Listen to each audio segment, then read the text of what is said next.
Hi there, welcome to Cocktail Mode, the podcast where me, Andy, and my best mate Dave talk about... best mate? My mate Dave talk about a classic video game and try and pair it with a cocktail. Today we'll be talking about Tomb Raider.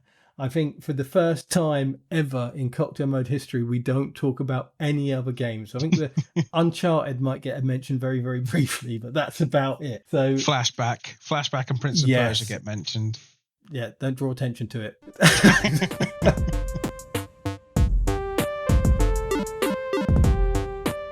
So have you played much Tomb Raider? I played quite a bit of Tomb Raider. Yeah. Unfortunately, the wrong Tomb Raider. In my opinion, there are potentially 4 wrong Tomb Raiders. I picked what can only be described as one of the worst games I've ever played in my life. Are we talking about Tomb Raider 2013? This is Tomb Raider 2013. I managed 3 hours in it, and it's awful. It's truly bad. But I'm not going to harp on about that. No, I think we need to get it out of the way. Okay. Because I agree. I think I've played all 3 of them to a small extent. I have to admit, I've not experienced the whole of all of them, which is on me. But as we've discussed before, a game has to be good enough to keep you interested. Yeah. You shouldn't have to stick to a game out of duty. You should stick to a game because you're enjoying it and you want to see it through to the end. Well, most of the time it's buyer's remorse, isn't it? I think you've paid so, yeah. Whatever, 40, 50 quid for your game. You feel like you have to get your money's worth. You have to get your time out of it. Otherwise, it's a waste of your money. And you can't just take a game back and go, this is shit. And hopefully, I mean, I have my issues with Steam personally, but you would hope now with their 1 hour refund thing. 2 hour. 2 hour refund. A game has got to hook you. It's got to show you how good it is within 2 hours of it starting. Yeah. Or people will just go, no. And in 2013 Tomb Raider, I think I got to the end of the first bit where she goes from crying over having to shoot a deer to murdering about 14 people. I think I got to the end of that section, and there's one of the platforming bits are kind of an aside, aren't they? They're like separate bits of the level that you don't have to do if you can't be bothered. Yeah, they're dreadful. Basic design ethos of that game is a short, mostly scripted combat section, and then you're left with the area open to explore. But you don't have to. No. You can just walk to the next bit. And if you do die, well, you just respawn instantly. It's just fucking terrible. Yeah. You're walking along and it will take control away from you and go into a cutscene.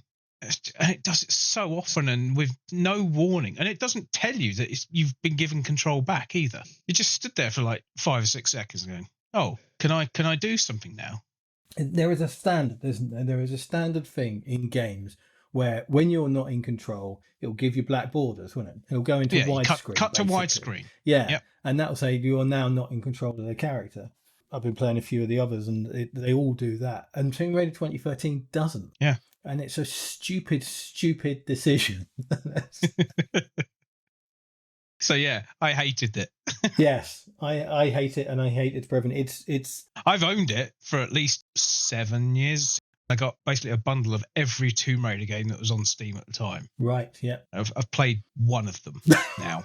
At the time, I never played any of them because I thought, well, I played the first good ones on the PlayStation. They can't even launch. You can own Tomb Raider, the original Tomb Raider, on Steam. It doesn't work on modern systems. No. You can't get it to work. So what's the point of even having it there? I mean, you can get it to work because there's a mod. Yeah, but you shouldn't have to. No, you shouldn't. And if anything you buy on GOG just works. Yes. You know, old versions of games that have been specifically tuned to work on modern systems. There's not much effort involved. No, as I say, don't get me started on Steam because that is a whole rabbit hole you do not want me to go down. We'll never ever start talking about Tomb Raider. But I've got them all, including the ones I vehemently hate. Every Tomb Raider game that's been released as a physical version, I've got a physical version of. Wow. Have you got the Zebo version? Was it one of the Zebo games? I don't know. I'm just joking. Dave, it might be. It might be. Let me check. Let me check just in case. No Tomb Raider. Damn it, you got me all excited. Picture you going on some sort of spirit quest to Brazil to find a copy of the Zebo version of Tomb Raider. Yeah, so I've got those 3 new games. And they do. I think the middle one is a little bit better than 2013. Okay. the last one's as bad. They've got Gen 7itis, you'll be delighted to hear. Just fucking talk, story, talky, story, talky. Oh, I'm so sad. Fuck off. You know why? You know why that's done as a thing? You don't actually get around to playing the shit games. Yeah. It's easier to write. It's easier to write and script a game when the player is not in control of the game. Because they do things like go outside the area that you designated for this cutscene to happen. Oh, how dare you. I mean, the sad thing for me is that in terms of Tomb Raider 2013 and its 2C, the Uncharted games were inspired by Tomb Raider. They play nothing like Tomb Raider, but they were clearly inspired by Tomb Raider on some level or other. And then the 2013 and onwards Tomb Raider games are massively inspired by the Uncharted games. And it's just an ever decreasing cycle of everything getting shitter and shitter and getting less and less actual gameplay to what you're doing. Tomb Raider started off as a game where every single little thing you do is under your control. Yeah. Every tiniest movement, every little thing. And that's what I think is a barrier for some people. Every time you die, it's your fault. Absolutely. Yeah. It's all the tools are there for you to do everything. It's very rarely cheap. Some of the later games, there are some cheap bits. There's one single cheap bit in the entirety of the first game. Oh, okay. There is one blind jump. And it's just, to be fair, by that point in the game, when you jump and nothing happens for that long, you automatically press grab anywhere because you're like, fucking hell, what's going on? Oh, the second you leave the ground, you press the grab button. Well, that depends. Unfortunately, because one of the things I love about the games, and it comes from that Prince of Persia flashback era where I liked playing the game to look cool. I liked the way it looked when you did things. I like to grab at the last possible minute when I do grab. I like that animation to barely show when I grab that ledge. You want her to think you're going to kill her again. Yeah. The modern Tomb Raider games are bad. I played them because I felt like I should to get a read on them, because I didn't want to talk about them. I didn't want to take the piss out of them without having played them. Yeah. And I gave it as much of a go as I possibly could. I mean, 3 hours is pretty good going. I've owned it for like 7 years. I can't refund it now. I might as well go past the 2 hour threshold. You're probably only in control of the character for about 15 minutes out of that 3 hours. Yeah. In terms of have I played Tomb Raider? Yes, I have played Tomb Raider. I've got a version of it on the emulator that I use, and it's brilliant. It's genuinely good. It plays in widescreen. Oh, smart. It plays in full resolution because it's entirely 3D modeled. Yeah. It looks great. It plays great. I was genuinely surprised at how good it worked. Yeah. I know what I'm doing. I know where I'm going. I know how to play this. I don't need to look up anything. Don't need to change anything. It is one of the games where muscle memory takes over instantly, doesn't it? It's one of those games that I played so much in its various forms over the years. And you know that it does evolve across the 5 original games. There are new things added, and there are even annoyingly functions that start off on one button and then move to a different button during the evolution of the games as they get more and more complex. Yeah. And don't even get me started on the poor Dreamcast version, which hasn't got enough buttons to do everything. Which is a shame because it looks great, but of those last 2 games, but yeah, I'm with you. It will never stop stunning me, Tomb Raider. I don't think I'll ever start playing it. It's one of those things. Whenever I get an emulator, they're coming out. I think they're either out or they're coming out for the Evercade. I'll be buying them for that. I had what was it called? Xperia Play, that phone that you could play games on, and that had a PlayStation emulator on it, and it could run Tomb Raider. And I played it on the bus when I used to get the bus to work endlessly on that. I will play it on everything as soon as it's up. I'll try and run. Then when I've got my Raspberry Pi up and running, I'll try Tomb Raider. It's that game that is for so many people. It's Doom, isn't it? For me, it's Tomb Raider. Yeah, Doom is the thing. Doom can be played on a printer. Yeah. But yes, it's a game that I've played so often, and quite often I have to admit when I play it, I don't play it for very long. But I've played it. I played it when it was new. I played it and beat it, and I go back to it. And I played it. I've played over the last week or so at least 3 hours of each of the first 5 Tomb Raider games. Oh wow, that's more than I put in. Which I've played before. I played all of them when they came out, but sort of I think along with gaming and the gaming public in general got less and less interested in them as they went on. Yeah. As much as I love the character and I love what they do and I love the way they play, it's just the little tweaks and the things they were doing to try and keep it interesting didn't really work. No. Most of the time. So that first game, I think I may have said when we picked it, it's one of the best 5 games ever made. I happily stand by that. But you've said before that you think it's the best PlayStation game ever made, don't you? Oh, easily. Yeah. I own more PlayStation games than I do any other console or machine or anything. I love the PlayStation. One of the reasons why we've done so many PlayStation games on the podcast is because it's just, there are so many fantastic games for it in so many different formats. And I think to be able to say that it's the best PlayStation game is a thing. And it is. And it still is. I've been playing it on the original hardware on my 14-inch CRT. It's fucking incredible. And the thing that gets me is I started playing it on an emulator, which was lovely and nice and all that, but it wasn't working quite right. The music cues weren't happening. Okay, yeah. It's always sound issues with emulators. Yeah, so I obviously I've played it so much, I noticed straight away that the music, no, there should be music here. This is yes. As I run into this open area, the camera should pan up to that bit up there, and there should be a little audio cue. It is brilliant. It is the game that made me buy my PlayStation. Basically, I was around my mate's house, and he just bought Tomb Raider. And I played it for about half an hour, went home, got my snares, all my games, put it in a bag, got on the bus, went into Bedford, part exchanged it in an electronics boutique, bought a PlayStation and Tomb Raider. This was about a week before Christmas as well, so I didn't play anything else for a couple of weeks. It's just brilliant. It's just instantly, as soon as I started to watch it being played and then got to play it, it's like I have to have this. Yeah. No game has ever made me like instantly want to buy a new machine and that game to play it on than Tomb Raider on the PlayStation. I agree, and you were responsible for it for me. It was like you paid that forward because you came to my house and played it, and we just sort of in the opening area, whatever it was, not even sort of going into level, just moving the character around. I remember it specifically going, can you do a backflip and pull the guns out in midair?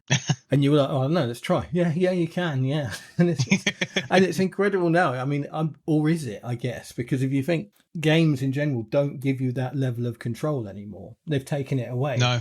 It's gone from, in 1996 it didn't exist because it had never happened before. And then Tomb Raider come along, and that whole, as I say, jumping up in the air, pulling your guns up, putting them down before you land, and doing the little handstand up onto the ledge. I didn't see it in the magazine. I found it for myself. I never found that. I never found that for months and months and months of owning the game. No. Or the dive. If you're high enough, at any height you could do it, but at some heights it wouldn't kill you. It's a dive roll on the ground, or it's a swan dive. You can start the swan dive on the ground and then pull your guns out halfway through, and she does like a hands-free dive roll. It's just all this stuff that you're in full control of. Defy anybody to tell me a game that had anything like that level of control before. And it was just, I was like you, I'm convinced that was the game that made me buy a PlayStation. Just completely in love with it as a thing. And I think on the sort of the flip side of that, because it was, I mentioned on the Toka podcast with Chris, that I think between Super Mario 64 and Tomb Raider, those are the two games that made people go, this is a new type of gaming. This is different to how it used to be. And I think whereas Mario still had a link to the past in the fact that it was platforms and you were bouncing around platforms in the old-fashioned Mario way, Tomb Raider had that Prince of Persia kind of building blocks where they're sort of very apparent, and putting it into 3D and making it beautiful as well. I mean, for an early PlayStation game, I think the environments have fared better than poor old pointy Lara herself. Oh, yeah, definitely. But the first point I want to come to there is the comparison with Super Mario 64. You look at the two side by side now, Tomb Raider has aged so much better than Super Mario 64. I mean, they came out within the same year, but they're worlds apart in terms of quality.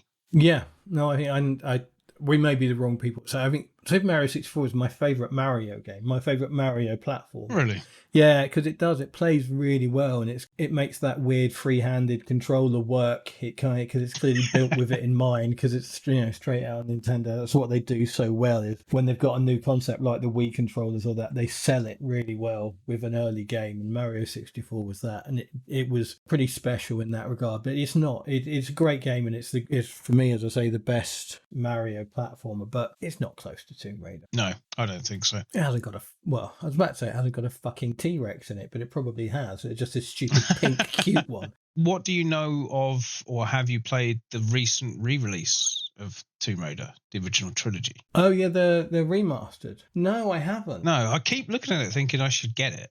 Yeah, again, I think we've missed a trick here because we might have people listening with that in mind.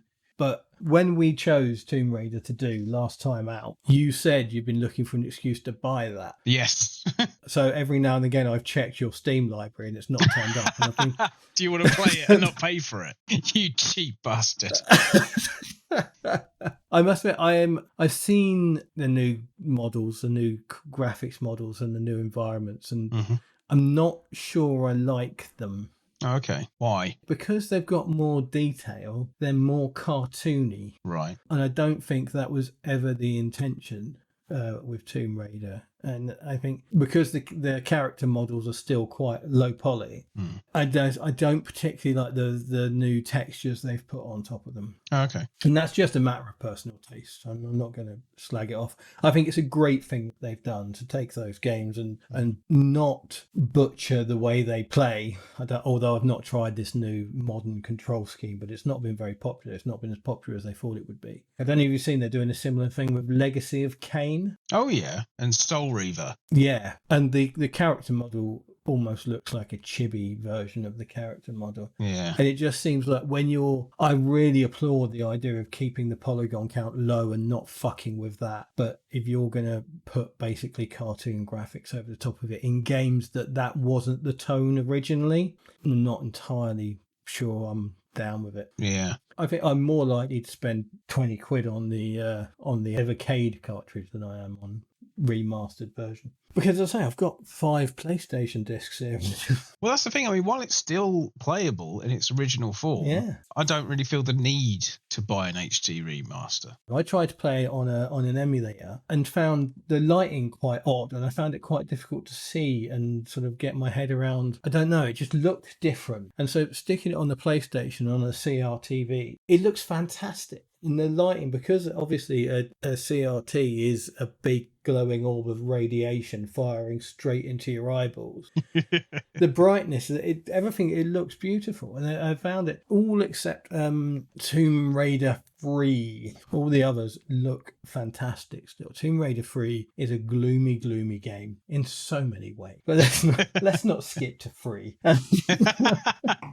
Well, we'll have to come to it at some point. We will, yes. But I think there's only so much you can say about Tomb Raider, the original Tomb Raider. But I think, as I say, it's the best PlayStation game ever. It's in my top 5 games of all time, easily. I love the character, even though, she morphed and changed a little bit over the time. I think my love for Lara Croft as a character is tied very much to that experience of feeling like that new game experience has arrived, and she was who brought it to me. Also, I've always liked female characters in games. I always played as Chun-Li and Cammy and Street Fighter in the early doors. I've always liked to play as the girl, and she was great. I mean, I just think Tomb Raider is borderline perfection. It's just fantastic, and the game's full of really clever moments. The references and the story and the background are quite well researched, it seems. You know what I mean? And there's somebody involved who's got some knowledge of stuff. There's a bit where you got the fairly late on in the game, probably about halfway through. There's a massive sword swinging above your head, and it's the sword of Damocles, and it's just like, that's so clever. Yeah, it's such a little nerdy almost joke. And it's full of little moments like that. And the whole series. There's the fantastic Midas statue moment. Yes, where of course. There's a statue of the hand Spoilers, of a statue. by the way. Oh, fuck off. 30 years old. Spoilers never age. Spoilers. Yeah, go on. It's brilliant. Yes. Anyway, the moment when you've already seen the sign that said Midas as you came into the area, and you find this basically dead-end room with a giant hand sitting on the floor, and your first thought is just, I'm going to get on it. Because you do, don't you? Everybody just climbs up on the fucking thing, turns into gold and dies. There's that really excellent clangy sound effect as she falls over as a gold statue. It's brilliant. It's harrowing to this day. I look at that and I think that's a horrible, horrible way to die. Which is something we do need to make reference to at some point. The various horrible, horrible ways you can kill Lara in this game. Poor Lara. It's almost like Fear Effect levels of sadism, isn't it? The one that always gets me, there's the two main ones are the burning and the drowning. I mean, they're pretty much my worst fears. Right. Just the idea of being burned or the idea of drowning. Just fucking horrible. Sonic gave me a headache the first time I got to a level where you nearly drowned. Really? Because it just starts to play this fucking horrible... Yeah, you know the music from Countdown? Yes. It's like that, but it's like 10 seconds of it. And you're just like, fuck, I'm going to die. And you do. Fantastic moments in Tomb Raider where you're swimming for the fucking air and you know it's there. You're on your way back. You're fucked up and and so you're sort of waiting to the air to nearly run out, and then you go and put a med pack and you go a little bit further and you just eke it out because you know you can fucking make it. But yeah. My favourite way to that, obviously, because the fact that if you swan dive from too high and she just lands on her head and breaks the neck with a horrible crunch, and the swan dive brilliantly has got a lower height for death than the standard jump. Yeah, because you're head first. And super fucking stylish. It's so fucking cool, that swan dive. There is, I'm pretty sure I'm right in saying this, but there is an attract mode, like you used to get in old arcade games where a demo would play of a game if you just left the main menu. Yeah. And it actually does show the dive. And I saw her do it. I thought, wait, what? Did you know that I think it's from number 3 onwards? I never got high enough on my recent plays in the last week or so. If you tap it, I think it's the R1 button again on the way down, she does another little somersault. There's no need for it. It's just there to look cool. Yeah. It really is. And it's stuff like, I think the first game is there's something about her walk in the first game that's got a bit more swagger about it. And it seems to go away from 2 onwards. But the first one, it's got a bit more. Well, there was a slight change in team from the first to the second one. One of the main guys behind it left the team after the first game. He hated the way it was marketed. Yeah, well, hated the way the character was treated and just sort of said, no, fuck it, I'm walking away. Sounds like a really nice bloke, actually. It's one of those things, he basically said, like, I created her. Yeah. And this is what they've done with her. And he was really unhappy about it, which is, completely understandable. Completely fair. Yeah, I mean, it was huge, wasn't it? It crossed over into the mainstream in a big way. You can't even begin to describe the buzz that surrounded Tomb Raider. It's just incredible. It was everywhere. Yeah. Imagine that now. I don't know what's caused it, but when people play games now, they expect them to be a lot easier than Tomb Raider is. And I don't, again, this whole difficult games conversation, I don't remember that coming up at all for Tomb Raider. People just, this is a game, you play it, this is how you play it, and if you're bad at it, you die. Yeah. And you have to play it for 20 hours to finish it. Probably more than that, because you've died a lot. I don't remember there being conversations about how hard of a game it was. And it was hard. It was bastard hard. Yeah, no, it really is. Very difficult, but very rewarding.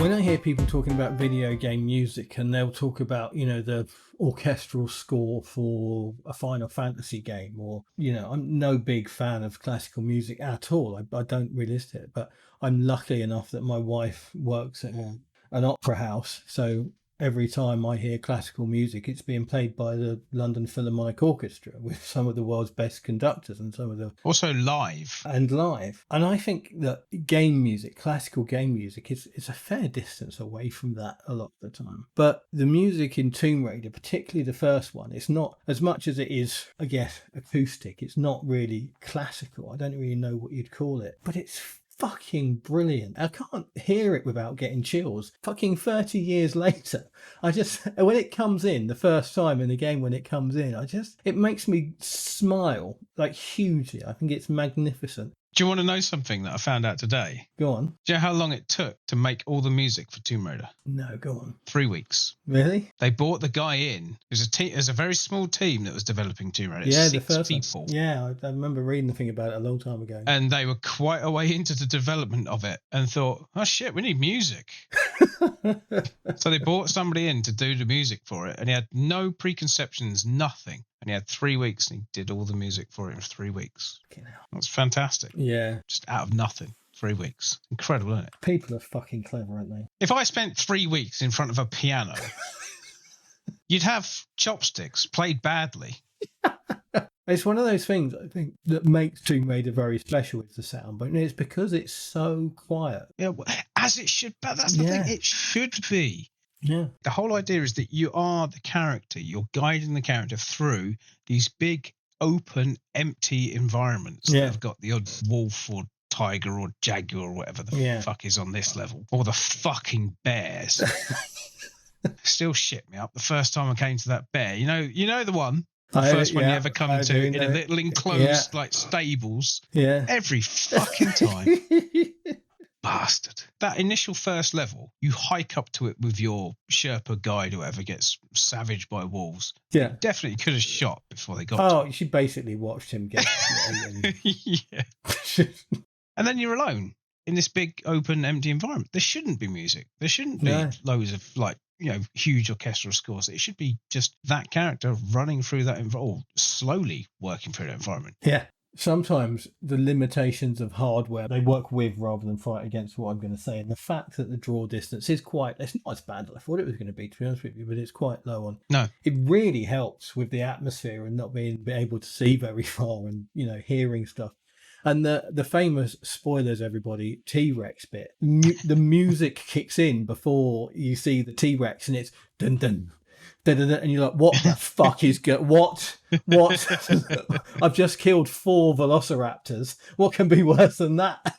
Before we move on from the dinosaurs thing, I don't know, and I'm fairly sure of our little pocket of listeners that we have. Most of them are probably very much like you and I. To be honest with you, but old. But for anybody who isn't, it's probably quite hard to understand when you come to that spoilers part of Tomb Raider and a velociraptor comes at you, bright red velociraptor. You're like, fucking, there's a fucking dinosaur in here. This is like, Jesus Christ, what is going on? The fact that a dinosaur has happened and you have killed it and it's been okay lulls you into a really false sense of security as to when that fucking T-Rex turns up. Because you think the velociraptors are the big reveal. It's like, fucking hell, dinosaurs. Wow, check this out. Oh, they weren't so tough. And then a fucking T-Rex turns up. And it genuinely, that level of sort of, I guess, the scale of that T-Rex for games and all this sort of thing, without being there, I don't think you can ever appreciate it for what it was, which was a real fucking kicking in the bollocks moment of Jesus Christ, anything can now happen in this game. Yeah. And it really sort of puts you in your place, whereas you think you're getting all cocky and I just killed some velociraptors, check me out. Yeah, I've murdered a few wolves and a bear up to this point. Yeah. I think I'm doing pretty well. I'm doing okay. But it really does sort of, the game basically says, I can throw anything at you. Now, I've thrown a T-Rex at you. What do you think might be around the next corner? And it's really, really clever game design. And I don't think it can be underestimated, really. It is a great moment. I have a great memory of playing Tomb Raider. Would have been within the first few days of buying it because it was Christmas time. And my nan used to come and stay with us every Christmas. And any time she'd walk into the room where I was playing, because it was basically like the sort of dining room, kitchen, all in one kind of thing where I was set up, I'd just be shooting something every single time. Regardless of where I was in the game, I'd be shooting something.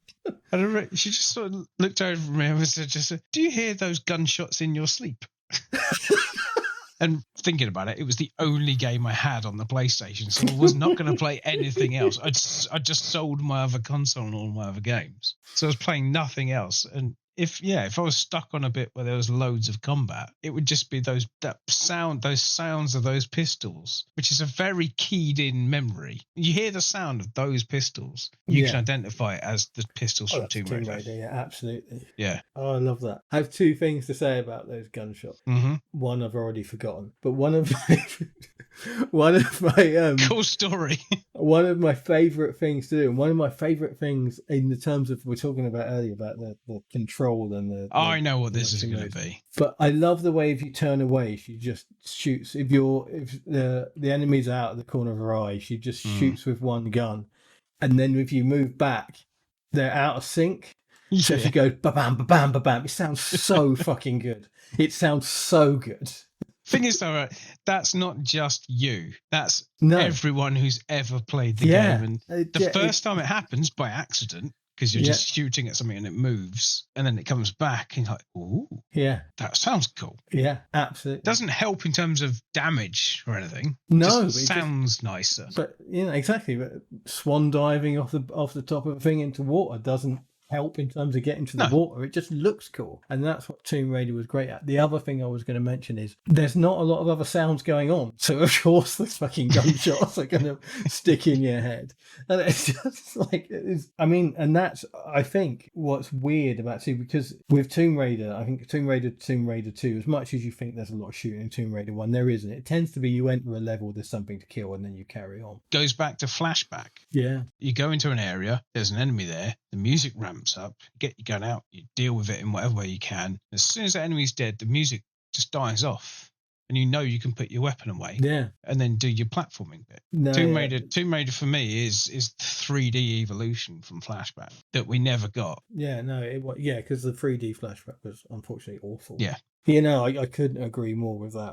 I really do think that's its lineage. Well, I don't think anybody would argue with that. Toby Gard, I imagine, would probably admit. No, they very much have spelled it out. The inspirations for Tomb Raider were primarily Prince of Persia, but also flashback. Yeah, in terms of how the character moved, even to the point of slowly walking through spike traps. It's a Prince of Persia trope, and they did it exactly perfectly in Tomb Raider. You run through that, you're going to die. Walk through it, you're fine. Those animations, that walking animation for the first Tomb Raider, I absolutely adore it, because it's just, she walks like a woman in that game. No, she's not giving it but she's not giving it like the full-on ooh la la stripper strut. You know what I mean? She's not in heels. She's not wiggling her ass. No, she just walks like a woman. It's not like a bloke with a generic character model that they've made a woman. She moves like a woman, and I think the reason it's a woman is because, in terms of that sort of athleticism and that gymnastic ability, it suits a woman better than it does a man. Yeah, and I think it was a fantastic decision for whoever made it. And you've only got to cover it in a tiny bit of backstory that she's trained for several years in gymnastics. All right, done. Yeah. Entirely believable. Happy days. Yeah. I have no more questions.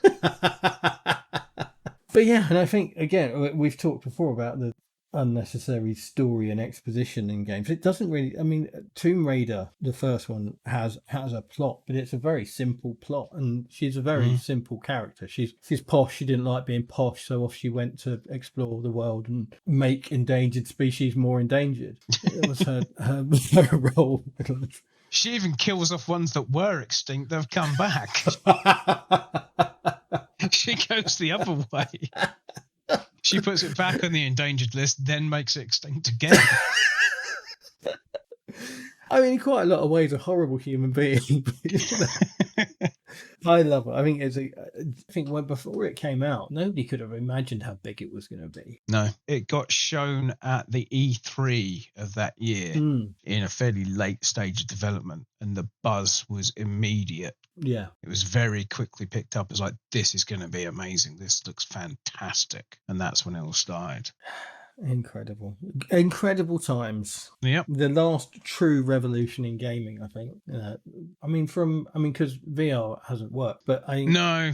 So I think go at that big leap from proper, because obviously there were 3D SNES games and Mega Drive games and arcade games. Not true 3D though. Well, they weren't. Well, there weren't. Well, any of the Virtua games are 3D, and then Star Fox was 3D. But yeah, Vortex on the SNES, Stunt Race FX. Well, yeah, all these were 3D, but it never felt like Tomb Raider felt. No, it wasn't a textured 3-dimensional model like we would think of today. No, and it was just that whole banging on about this, but just feeling like you are in the environment was a brand new thing. And I think Vortex is actually a good shout, because the freedom of movement in a 3D world was there in Vortex, but it was just a big open space where you were shooting things. It was like a teaser of what was possible. You could walk around and shoot stuff, but you were basically on a big open field with some enemies to shoot, so it didn't really make much difference. And you could argue that like early wireframe games already did that. Stuff like the old Mech Warrior games. Yeah, exactly. But yeah, just that genuine feeling of being inside an environment, it didn't really happen before Tomb Raider. I don't know if you remember, but Tomb Raider 2, you could save anywhere. Oh, okay. Quick save is the wrong word for it, because you had to go through 2 menu pages, and then it wasn't quick save. It was not, but you could save anywhere, and it did, as much as to a certain extent. And I think maybe now more than then, I was kind of quite pleased. I think maybe because I was trying to play through as much of these games as possible for tonight, recording this. It does take something away. Yeah. Because, in Tomb Raider, you stand at the edge of your jump and you look down and there's spikes everywhere and you go, I've got to fucking make this. And it adds to it, and it adds to that feeling of accomplishment. And the fact that there was a section in Tomb Raider 2 I was playing, it wasn't a sort of a die thing, but it was just a puzzle that you had to get right. If you got it wrong, you basically had to go back and pull a lever to reset the whole puzzle and then run back again. And I just thought, no, fuck it, I'm going to save. Just like, I'll save before I do it. Yeah. It's a burning floor puzzle very early on in there, for anybody who remembers it. Yeah, okay. But it's just that sort of thing, and you wouldn't. It's very much a swings and roundabouts. There is a big benefit to be able to save before a difficult thing happens. Death is around every fucking corner in Tomb Raider 2. Yeah, and it's much more prevalent, and it's we talk about how quiet and how beautiful the sound design is in Tomb Raider. In Tomb Raider 2, all that is punctuated by gunshots constantly. By you shooting or somebody else shooting at you. They really got it wrong for Tomb Raider 2. And I was really surprised about how much I disliked it. Having played Tomb Raider over 3 hours and going and playing Tomb Raider 2, you get that first the Great Wall of China is a tiny little level. Yeah. It's your intro level, it's your... Yeah, tutorial level. Yeah, tutorial level, that's it. The Great Wall of China is that. Without the talking over the top of it. And then straight after that, you've got 3 levels of shooting people and and very square levels in very square environments. And is that Venice? Yeah, there's 3, but the third one is technically still in Venice. And it's just, I had enough of it. Genuinely, I'd had enough of it. And I can't remember whether it gets less. I don't think it does. I think it stays throughout the whole game. Yeah, every time you turn a corner, there's a guy shooting at you and you've got to shoot him. Hard-coded into the level design and the way the game plays that you're going to be shooting a lot. And there's nothing wrong with the way it works. It's just, that's not what I enjoyed about Tomb Raider. Yeah. Tomb Raider is huge environments, huge puzzles that you have to figure out, and occasionally murder some endangered species. At its heart, it's exploration. It's platform puzzling to move through an environment. Yeah. Occasionally there'll be something you have to shoot, but it's literally press button, guns out, kill a thing, guns away, back to the exploring, back to the platforming, back to the figuring out how the fuck I get up to that thing up there. But it showed me when I walked in the level. Yes. In fact, thinking about it, that's one thing that the game does very, very early on. In the first environment you're ever in, you walk into a bit and the camera moves as you're running along. It points up to a thing. It's like This is where you have to go. Never does it ever again. No, not in that game. It does in some of the others. It's done that once to make you sort of think there's higher up things. I need to go up to those higher up things. And it's the game just literally says, that's it. Yeah. That's your entire intro to how this game works. There's a thing up there that you can probably get up to. Go nuts. Off you go. If you can look at it, if you can see it, you can probably get up to it. Yeah. And that's what I loved about Tomb Raider. There was no hand-holding. There was no guiding you through a level. You'd walk into an environment. You might get a little bit of a cutscene where it shows some of the elements of that space. But generally speaking, it's just like, there you go. Off you go. Yeah. No, I agree. Good luck getting through it in one life. No, I agree. It's one of the things that makes the first game magical, to use a slightly wanky word, but also it does, as the series goes on through those first 5 games, it's something that it does more and more. It does more and more hand holding. There's a tutorial level, the first sort of the whole first level of 3, there are monkeys that show you the way. The whole first level of 4, you've got a Sherpa guide with you who's showing you the way and leads you around. And there's Von Troy, the guy who is in the 4th game as well. But it does it more and more. It more and more shows you, and quite often it will sort of show you more than you pull a lever.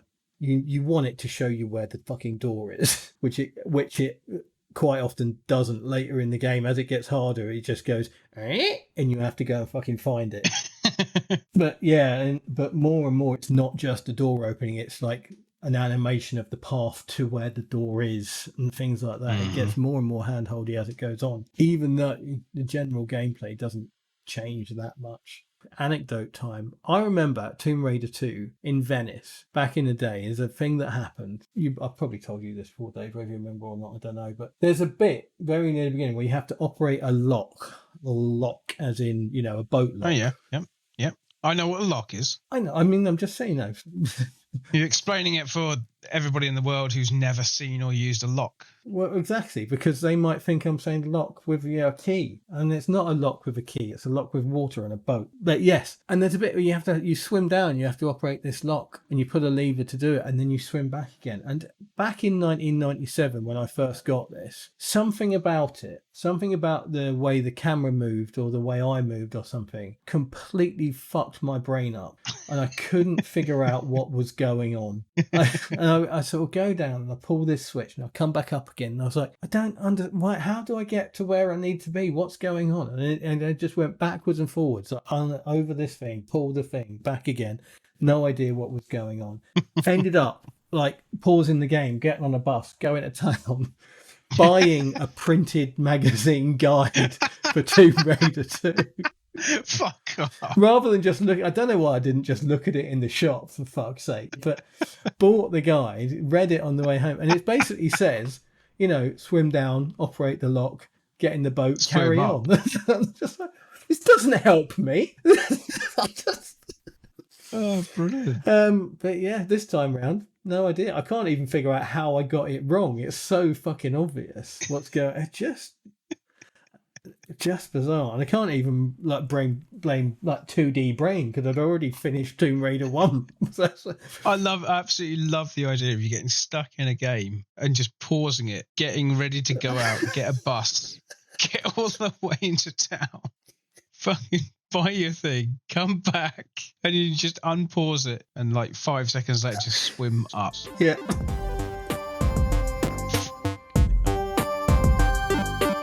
I tell you what, Tomb Raider 2 and 3. Have you played Tomb Raider 3? I played a demo of Tomb Raider 3 when it was coming out, and I made the decision then that I'd had enough of Tomb Raider. So that's what, 98, 99? Yeah, so it's literally every year, 96, 97, 98, 99, 2000, they churned them out. Literally bought my PlayStation to play Tomb Raider. Yeah. Bought Tomb Raider 2, played it, finished it, and then by the time the third one came out, I was already thinking I might be done with Tomb Raider. Yeah, so Tomb Raider 2, there are too many people, there are too many other people around, the environments are too square, it's not puzzly enough. And I remember thinking this at the time where I got a lot further into it than I had recently. And then Tomb Raider 3 happens and it goes back to being, more puzzly and less people and less shooty. But it's almost like they've got so concerned with filling it with environments and corners and things.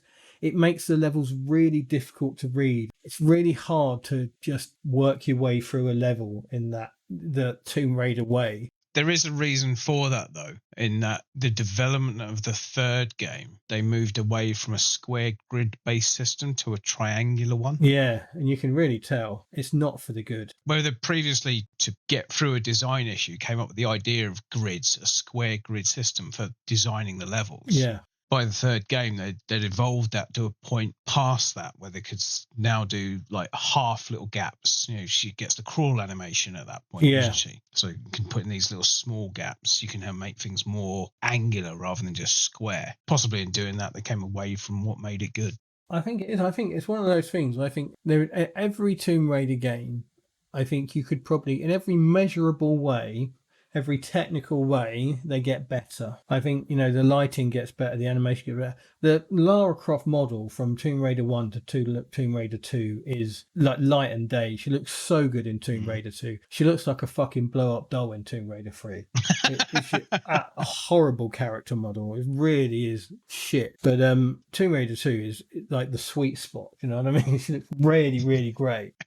And you're right, and I think it is. It's that technical thing and everything. The resolutions probably go up. I don't know, but definitely the lighting gets better. They introduced the flares in Tomb Raider 2 because they've made the lighting better, and it's all great and it all does and it is all better. But the music is never as good as the first one, and it never has the same atmosphere, and it never has that same. I actually feel like I am in a dangerous foreign environment on my own and no one's going to help me and I might die in a minute. Never gets that back. And the interesting thing for me is going back and playing them very close in chronological order. I played them, I say, at least 3 hours of each of them recently. That's pretty good going. Yeah, Tomb Raider Revelations I think might be my second favourite one, and it never was before. Which one is Revelations? It's number 4. It was the first one that came out on anything other than the PlayStation. It was on the other than the PC, it was on the Dreamcast as well. And it's the last sort of, or was planned to be the last one where it's actually its own story, because Chronicles is like little bits of stories. Get to Chronicles in a sec. But Revelation sort of starts back with young Lara and Werner von Troy.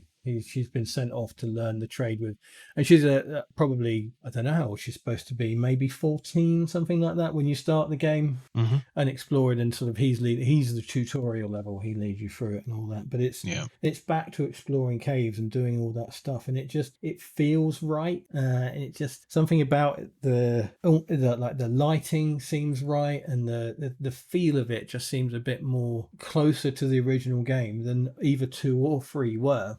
And there's obviously stuff added. The crawl's still there. They added rope climbing and all that sort of thing in this game. They always sort of had to add new things. And it was back to save whenever you wanted as well. And I don't want to be one of those not my Tomb Raider fuckers. What I mean is what I loved about Tomb Raider. Other people may have loved, maybe other people's favourite thing about Tomb Raider was shooting tigers in the face. I don't know. But what I loved about Tomb Raider was that exploration and that not knowing what was around the corner and being worried about all that stuff. And I think Tomb Raider Revelation weirdly does that better than 2 or 3 does. And then Chronicles comes along, and Chronicles feels like exactly what it is, which is a whole bunch of ideas they had for levels in other Tomb Raider games that never got around to using, so they crammed them all into this weird anthology type thing. Yeah, it's the Metal Gear Solid VR missions thing. Yes, it really is. But at double the price.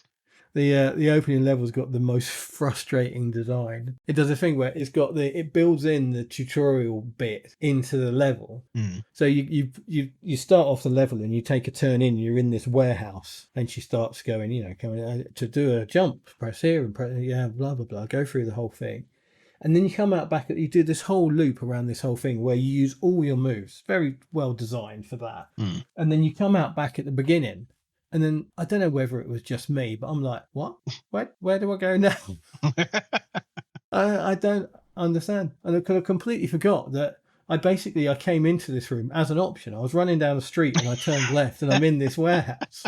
And basically I just had to go back to that door and turn right and then carry on with the level. It took me about half a fucking hour to figure that out. I did find You're stuck in the tutorial. Yeah. I mean, I did find every secret the level had to offer, which was nice. But Jesus Christ. I mean, I guess anybody listening should know I have a legendarily horrible sense of direction.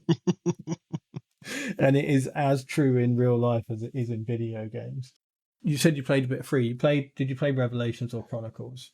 No, I don't think I've ever played them. I had them back in the day, but I had them on the Dreamcast, which I think contributed to me. I've never finished them. I think normally when we do these podcasts and we do a game that I rediscover and love, I'll go back and play it. And I think of the 5 that I've played, I think Revelations is going to be the one I go back and play.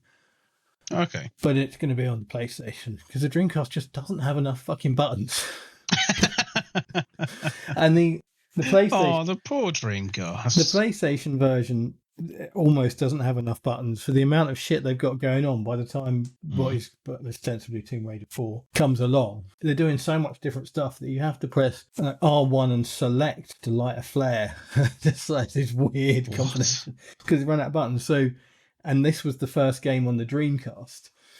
So yeah, not great. With not a good start. No, but it looks beautiful on the Dreamcast, but sadly doesn't play as well. Yeah. But yeah, as I briefly mentioned, to me, from what I've played, which I have to admit isn't by a long way not the whole game, but it feels more like the original Tomb Raider. I mean, that genuinely feels. I can't quantify what it is. I mean, other than the fact the entire first level you're being led around as a 15-year-old by this creepy old German geezer. But I don't know whether to say anything to that or not. Yeah, let's not. Just in case. Let's just move on. So what's this one called? Revelations. On PC, I've got it on Steam. It's The Last Revelation. The Last Revelation, that's it. Yeah, Revelations, I'm thinking it's something else. Yeah, you're absolutely right. Yeah, it's Chronicles, which is 5. Yeah. So weirdly, they've all got sort of odd little subtitles. Shit names. Is how I would describe them.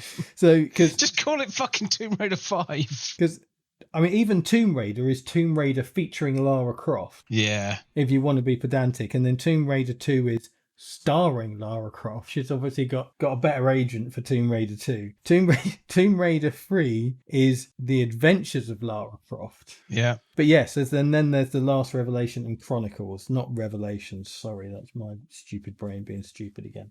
But you've not played The Last Revelation or Chronicles? No, I think I skipped because, like I said, I played the first one to every possible end and secret and everything. Yeah. Played the second one through, owned that, finished that. Played the third one on a demo and just thought, nah, not interested anymore. And I think the next one I played was possibly Underworld. Or Anniversary, one of those two. I would imagine Anniversary. It was ahead of Underworld by a good couple of years. Yeah, but it's whether or not I bought it. Oh, okay. I do remember playing one of them. I can't remember which one it was. So, I mean, I think, to be fair, it's probably quite clear that our love of Tomb Raider extends pretty much as far as Tomb Raider for these early games. I'll give Tomb Raider 2 some some props. It plays really well. It's a good game. And I say that I love the end boss. Yeah. As annoying as piss as it was the first time I ever got to it, I didn't figure out that you had to pull a dagger out of it. I swear, I put that fucker down 3 or 4 times before I realised something was up. You know, it tells you that in the introduction in the manual, right? I don't read manuals. And it does it in the opening cutscene as well. The guy pulls the dagger out of the dragon. I couldn't remember that by that point, clearly. Well, yeah, it would have been like 20 to 30 hours later, wouldn't it? It's like, I like the way Tomb Raider 2 looks in terms. I say the Lara Croft model is great. Such a huge step up from the first one. It's leaps and bounds, isn't it? Yeah, they did that clever thing because obviously I don't think it looks really smooth, but the for all the weird sort of segues to do, Buster Groove does it as well. The characters in Buster Groove look really smooth and rounded and all that. So there's definitely some sort of tricks that they're using to make them look that way. And the Lara Croft model does that very well. I mean, not so much the other character models, to be fair. They're incidental and dead very quickly. That's true. You're staring at Lara Croft for the entirety of that game. 99.9% of that game is spent staring at her back. Yes, it's true. That's where you put your effort. When I say Tomb Raider 3, she looks horrible for some reason. I don't know what. They got carried away. Tomb Raider 3 sort of famously has one of those, like, those cheat cartridges you used to get where you used to put in the long hexadecimal code. Oh, yeah. There was a nudity one on there. Oh, God. Yeah. So, yeah, sad times. So, yeah, it was just that sort of era, wasn't it? I think it's just all a bit murky and horrible. Because it's just pathetic. Yes, it is. There was a code, I don't know if it's Tomb Raider or Tomb Raider 2, where they publicised a code where it's like, hold this ridiculous combination of buttons, do these jumps in this sequence, and she turns naked. She actually explodes. Really? And you die. Yeah. I think it's Tomb Raider 2. But the developers intentionally did this. They put together this ridiculous sequence of things and said, yeah, at the end of it, you just blow up and die. Superb. It was great. I loved it. But again, I just think it's kind of a weird time. Obviously, this is the 90s, so where we are in the world now, it's 30 years ago, for fuck's sake. It's a long time. And we've come a long way, thankfully. And the idea of just, you've got a female character, so she's got big boobs, was, by its very concept, a sexualization. You couldn't just have big boobs through nature and genetics. It had to be a sexual thing, because that's unfortunately the world that we lived in at the time. And so, yeah, all that murkiness and all the weird, like, pre-rendered images that used to come out and, be alongside. And I could see why the geezer from Core decided that he didn't like the way it was done, because it was just a bit grubby. And it was a bit grubby at the time. It felt it. I mean, there were some very cool things that happened. I mean, she was on the cover of Face magazine, and Face magazine was, it was not to be sniffed at, being on the cover of Face. Face was a very cool magazine. It was a serious magazine, wasn't it? It wasn't like fucking. And she, it wasn't a tabloid by any means. No, and she was on stage at a U2 concert. And I mean, I fucking hate U2, but that's still, that crossover from video games into the mainstream at that level was massive. And it never really happened before. No, and all these sort of, and unfortunately, alongside of that, it all got a bit grubby. But But again, this was what the PlayStation was doing. It was bringing gaming to a much wider audience that had ever approached it. Yeah, it wasn't something you bought your kid and just left alone in a room anymore. No, it was a thing where you had to genuinely look at the games you were buying and was like, well, my kid can't play this. Yeah, this isn't made for him. This is made for me. I'm going to go and play this. You can plot the rise of the PlayStation era, like the quality of the Tomb Raider series and the quality of the gaming industry as a whole. They're side by side. Almost. It's coincidence more rather than causation. Yeah, but I mean, even whichever, it's still almost, because you can't ignore the massive, great big turd on the windscreen that is the Angel of Darkness. That needs to be explained. Turd on the windscreen. Go. So Tomb Raider had lost its mojo, basically. It is, Tomb Raider 1 had blown everybody's socks off. Tomb Raider 2 had, for the most part, it as much as I think a lot of people in retrospective, they went back and played it, would go, oh, do you know what? The first one is better. But at the time, everyone thought the second one was better. Say everyone. I didn't, I'm just me. And there are other people like me. But because of what you're talking about with the whole, what we called in the UK, post-pub gaming, and the more general audience that was coming into games, shooting things was what people wanted to do in games, so they brought it into Tomb Raider more than it was in Tomb Raider 1, and and vehicles and all this stuff that didn't really add anything. And then 3 came along, and 3 was, I say, technically pretty fantastic, really, considering it was probably 2.5 years after Tomb Raider came out that it came out. But it didn't play as well. It wasn't as enjoyable. It didn't. You never felt like you were being told everything. It really did feel like you were in the dark a bit too much to Tomb Raider 3. It didn't quite. I'd say the first level, there's these monkeys that show you where to go, and then the other levels, when they're not there, you're like, oh, I see why they were there now, because it doesn't have the visual cues. The levels aren't well designed enough to tell you where you should be going, or show or hint at where you should be going. Yeah. And then 4 was a bit of a, I think 4 might have originally supposed to have been the last one. And I think sort of coming to the Dreamcast, it gave it a little bit of a shot in the arm, but people just lost interest. The gaming had moved on. 4 years back then was a very, very long time in gaming. And then Chronicles was meh. And so then the PlayStation 2 is coming. So let's make Tomb Raider in the newfangled Gen 6 super high powered machine. Look what we can do. Make Tomb Raider great again. It got scrapped in development and then got sort of foisted out, barely finished onto the world in the absolute shit show that it was. Barely recognisable as a Tomb Raider game in what people wanted from a Tomb Raider game. Just an absolute mess. Really sort of weird hybrid of... It just... Oh, hang on. Wait. Is Angel of Darkness when the QuickTime events came in? Yes. There we go. I knew there was a bookmark in the moment when it got shit. And that's it, isn't it? It's when the QuickTime events started. It's such a mess. It's kind of, again, it's the first, and I think because of the increase in fidelity and graphics, people started to think, oh, we can tell more of a story here and have more of a character and all that shit that basically has now ruined games forever. And so a lot of that was in there, but it's just a mess. And it's kind of this weird, almost feels a little bit Resident Evil-like in places, the way you're sort of interacting with the environments and doing things. And then a bit will happen where it's back to old-fashioned Tomb Raider platforming, and you go, oh, do you know what? This might actually turn out to be all right. And then it stops and it goes back to all the shit again. A genuinely appalling game. I paid £2 for it, and I think it was too much. Painful. I'm going to install it now and inflict it on myself. Which one's this? Angel of Darkness. Angel of Darkness, yeah. God bless. I mean, and that killed it for the company that was developing it at the time. I think it was still Core, still owned by Eidos. Yeah, Core. And that was it. They basically lost it at that point because it was such a disaster. And I think maybe it was a good thing because it needed to change, and it went away for a long time. And the next game that came out in the Tomb Raider series was Legend was next, and then Anniversary. I remember that Anniversary and Legend were both crossover games. They were on the PlayStation 2 and the Xbox 360. In my language, the PS3 and the GameCube or whatever it is, I don't really know, but I had them on those machines. There was a version of Legend on the Game Boy Advance. Got anything to say about that? Yeah, shit. It was horrible.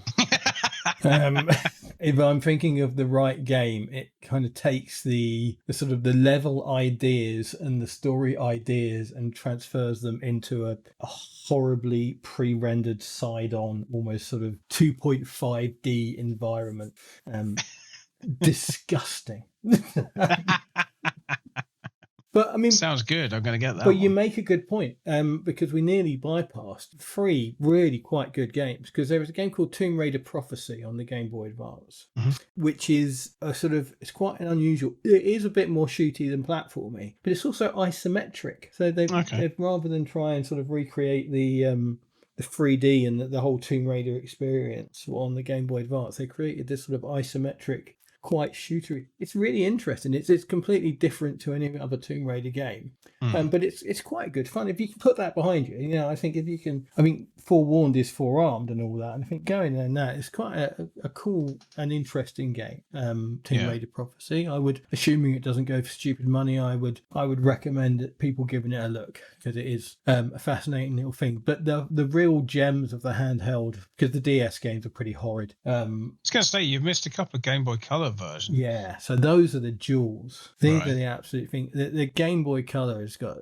quite a low resolution, but it's got quite a vibrant color palette. And so the Tomb Raider, is it just called Tomb Raider, and then it's called Tomb Raider? It's Tomb Raider in 2000, and then Curse of the Sword in 2001. Yeah, so pretty much exact same engine, but they're side scrolling, very much in the flashback Prince of Persia era. Not quite as smooth, sadly, as those games, but very much in that vibe.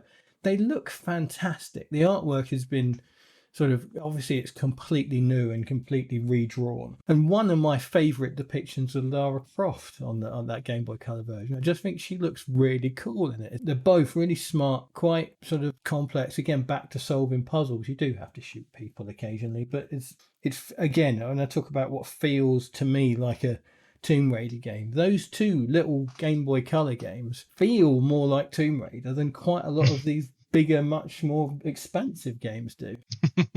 Yeah, I like highly recommend them. I don't even feel like I'm crowbarring in the Game Boy reference this time because No. Well, I led you down that route those intentionally. those are both brilliant games. What's Tomb Raider on the N-Gage like? Because I know you've got it. I can see it behind you. It's do you know what? It's really interesting. As with all N-Gage games, the difficulty comes. It runs brilliantly. Yeah. The N-Gage was as powerful, and in obviously running its own games, didn't skip a beat running that sort of PlayStation type game. It was powerful enough to do it because it came out in '99, I think. The N-Gage. Again, with all N-Gage ports of other games, the screen's wrong. It's a portrait screen. I wish I had one I could show you, but weirdly, as much as the phone is obviously landscape, the screen is like 4:3, but the other way around. So 3-4. I assume is how that works.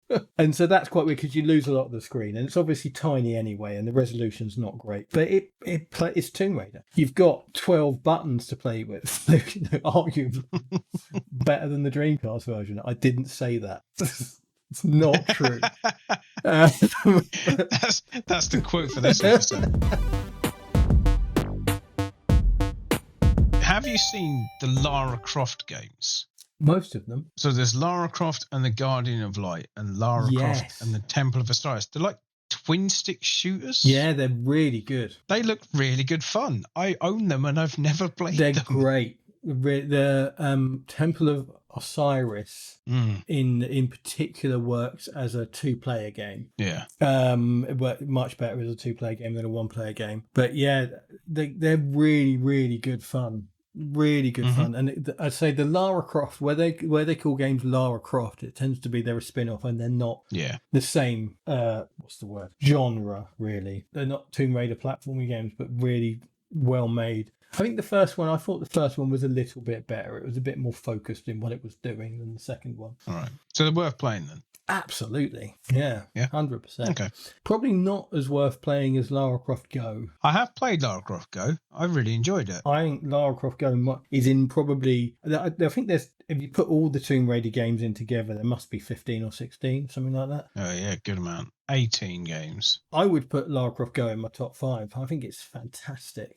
So it's kind of a turn-based platform game. It's really bizarre. It's little sort of diorama, little levels, isn't it? It's really cute. I love it. I thought it was brilliant. And the character design is done in that low poly style, but in a very cool way, and the levels are the same. And it's like you do your move, and then the enemies do their move, and you've got to work your way around the level, avoiding the enemies as you go. It's fantastic. Really, get it on your phone. There's a few of these, isn't there? There was a Hitman version. Yeah, there's Hitman Go. Hitman. They're all EDOS. So there's Hitman, Lara Croft, and there was another one as well. I can't remember what it was, but yes. But I think they were more basic. Lara Croft Go is the most complex one, so which kind of works in its favour in this case. But yeah, a brilliant game. People often talk about, and I'm one of them, to be honest with you, mobile games are mostly shit.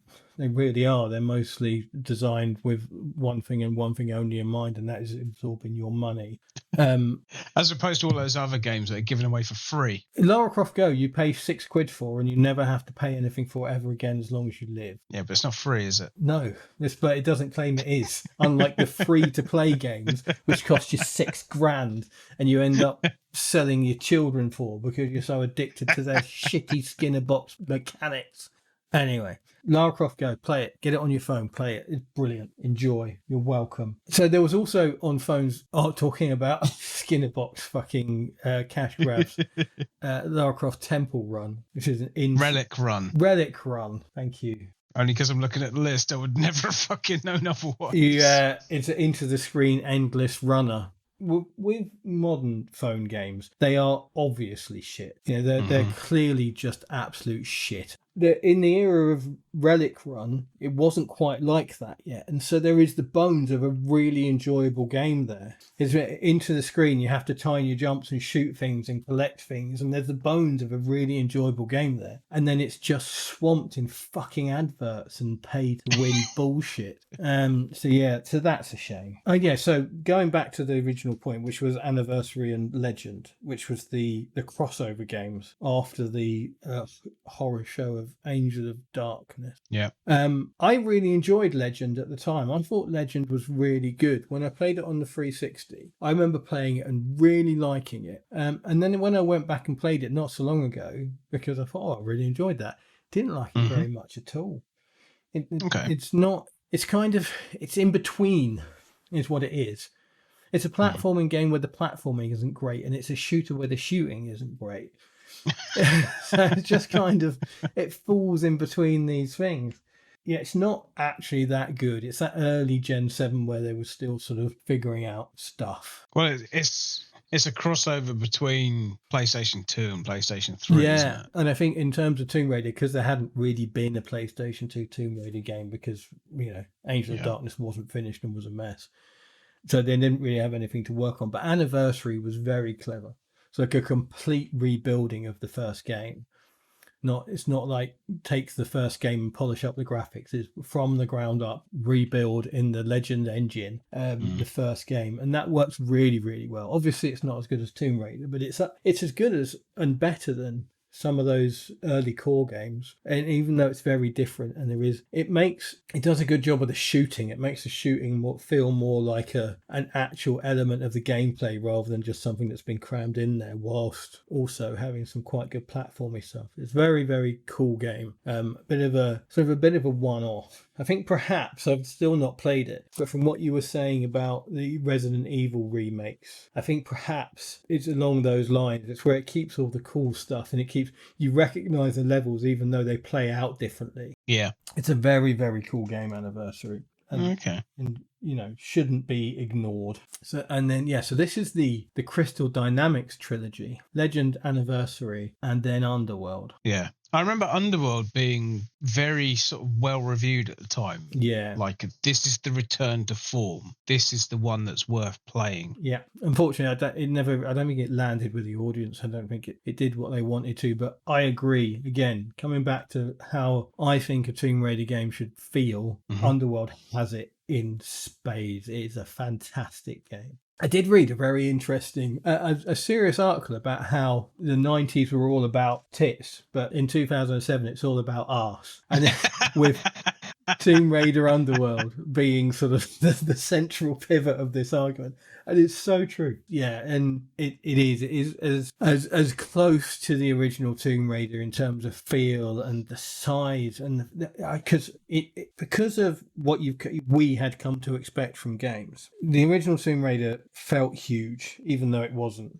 And Tomb Raider Underworld feels that huge again in sort of that sort of terms. There's a level where and the entire level is the puzzle, and you have to navigate from one end to the other of it on a motorbike because it's that big. And the underwater level at the beginning of the game, you feel the scale of it. These massive statues under the water as you enter the level, and this the Kraken, the big beast that sort of envelops the whole level. It's got a genuinely brilliant sense of scale, and also is a shit ton of fun to play. It's got great platforming levels. It's got great shooty bits. Everything really comes together in Underworld. And I think, again, I in my top 5 Tomb Raider games, still, before we started this, if you told me to name my top 5 Tomb Raider games, I would have said Tomb Raider 1, 2, Go, Underworld, and one of the Game Boy Color ones. But I know now I've replayed 2 that I don't like it very much. But I've replayed Underworld a lot over the years and still love it. It's brilliant. Yeah. I don't like it very much. It's quite strong. I'd still like it a lot. It's just... On a sliding scale of 1 to 2013. It's about halfway. Yeah. It's interesting that you say about this as like a return to form and a return to the feel of the first one, because this was the game when the original creator, Toby Gard, came back into the development of it. Do you know what? I knew that and I completely forgot about it. I've wanted to get his name in there because I talked about him earlier and couldn't remember his name, but I've just opened up the page for this. He came back just for this one game, then buggered off again. And that's probably why this feels more like that original game. Really, really tell. Yeah, he was involved in Anniversary, Legend, and Underworld in increasingly more prominent roles. Yeah, I think that plays out. Those are all good games. I think, let's say, if Legend was first, they get increasingly better, which is quite rare, really, isn't it? because Legend is good, Anniversary is really good, and Underworld is fantastic. But imagine if the only good thing you ever contributed to the world was Tomb Raider. I mean, that's all right, isn't it? That's a legacy and a half. I mean, I'd be proud of that. Yeah, you're all right, Tobes. Don't worry, mate. Yeah. You're all right.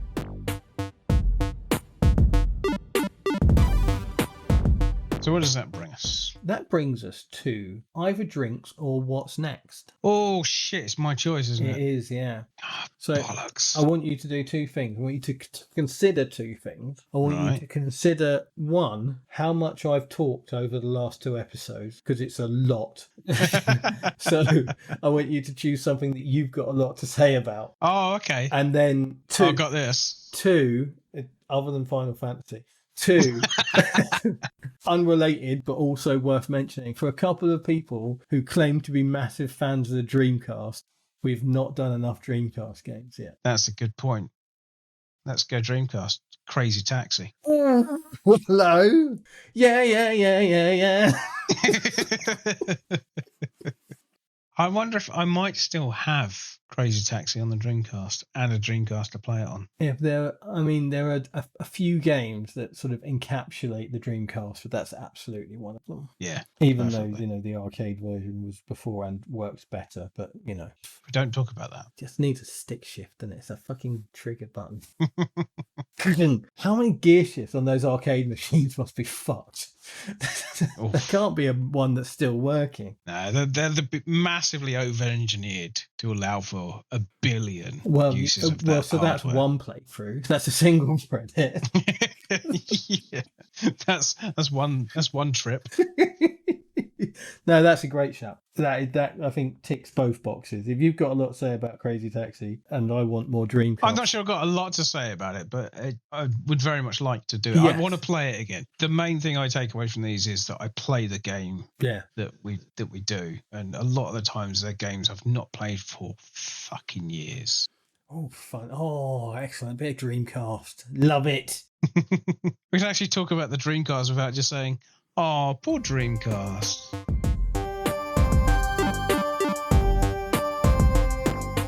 Right, drinks. Yep. My drink is I don't know how to say this.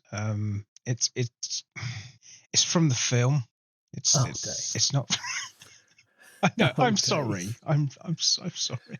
I have to apologise. It's from the film. It's not from the game. Oh, David. But it is a lovely story. Okay, redeem yourself. Go. I don't know if I can redeem myself, but the story might redeem me. Basically, when the first Tomb Raider film was being made, it was shot mostly on location in Cambodia, right? Okay. Which, if you don't know the country Cambodia, and to be fair, not a lot of people do, had quite a rough time in sort of the 60s and 70s with a massive genocide and civil war where 20% of the population were killed. So it's had a rough time. You wouldn't go on holiday there. Yeah, well, unless you're the dead Kennedys. But yeah, it's a neighbour of Vietnam and was kind of ignored when the Vietnam War was happening. That was bigger headlines for the rest of the world. So Cambodia is sort of sat with this just bereft economy of nobody wants to go there ever for like decades. So when Tomb Raider decided to, for whatever reason, film, well, actually I know what the reason is. They wanted to film on location in ruins of temples.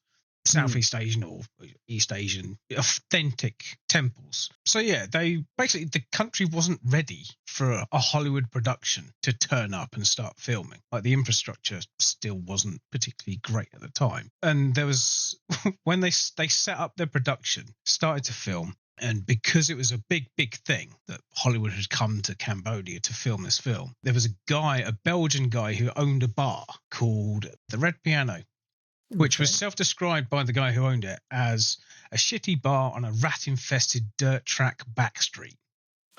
Right, so you can picture the kind of place. You know when people take a gap year out and fuck off to Thailand and think they've roughed it? Yeah. Cambodia is like the proper version of roughing it. Yeah. But this guy invented this cocktail called the Tomb Raider, and Angelina Jolie, while they were filmed, turned up and wanted to try it. Oh, So wow. it generated a huge amount of interest in this bar and the area in general. It really regenerated this part of the place, and I think it's great. It's a lovely story, and it carries on. They're still selling them now. It's what, Oh, 20 years since that film came out, and they've been running the same offer for that entire period, which is every 10th one that is ordered is free. that's They amazing. won't tell you. So if you go in and Yeah. you order 10 of them, one of them you're getting for free.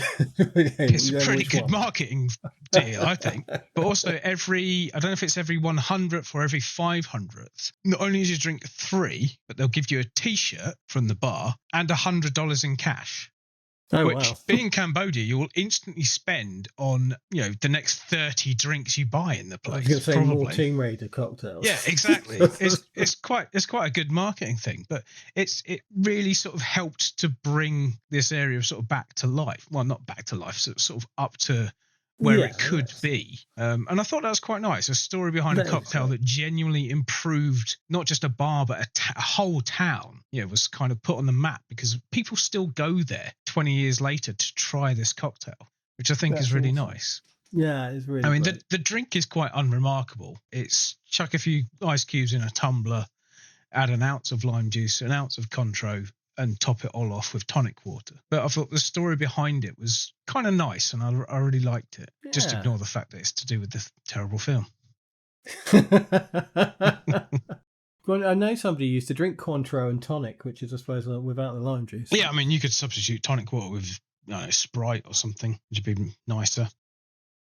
I'd love that, mate. That's really good. I know you're right. The film is incidental in our Tomb Raider journey, but that's a really great story.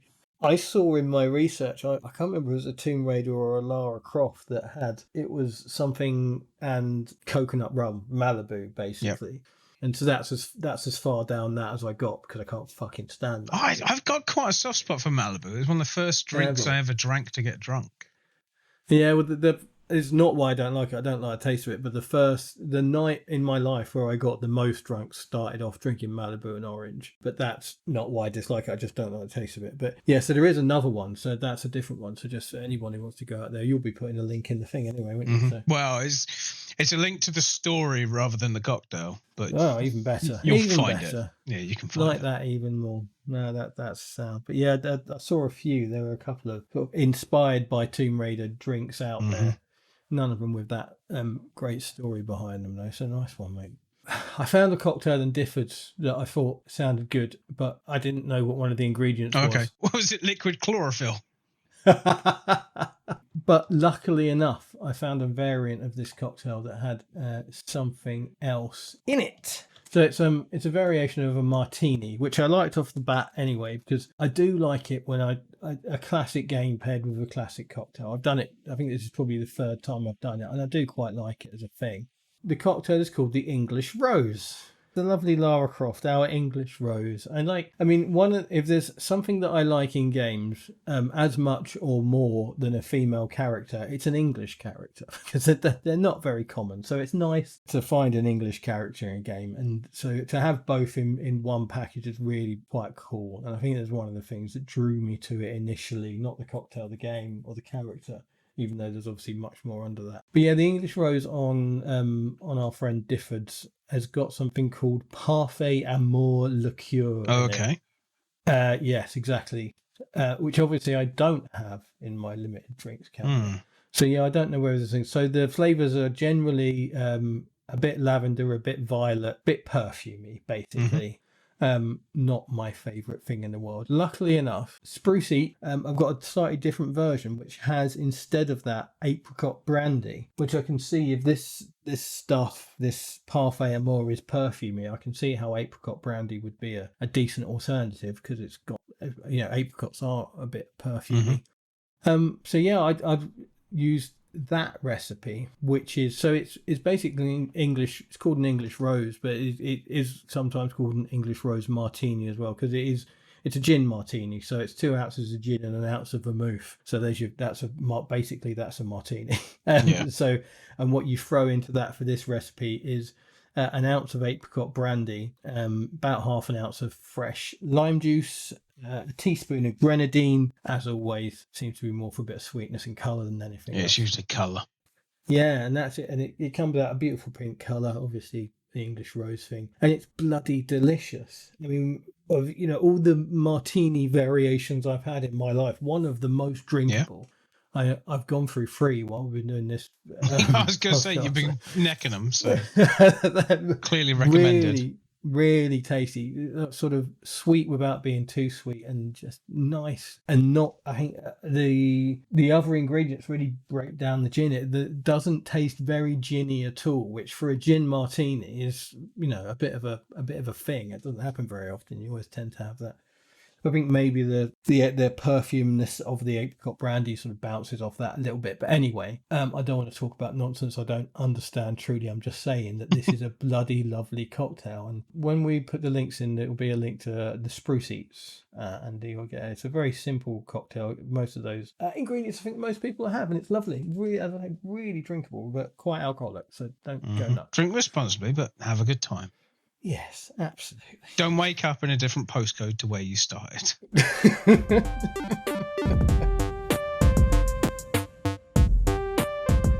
So join us next time for the fantastic Crazy Taxi in all its 4-song soundtrack glory. If you don't know Crazy Taxi, you're missing out. If you do know Crazy Taxi, I assume you're listening because it's a brilliant game and we are going to talk about it with much, much love. So please join us next time for that on Cocktail Mode, where gaming, like alcohol, is in our blood.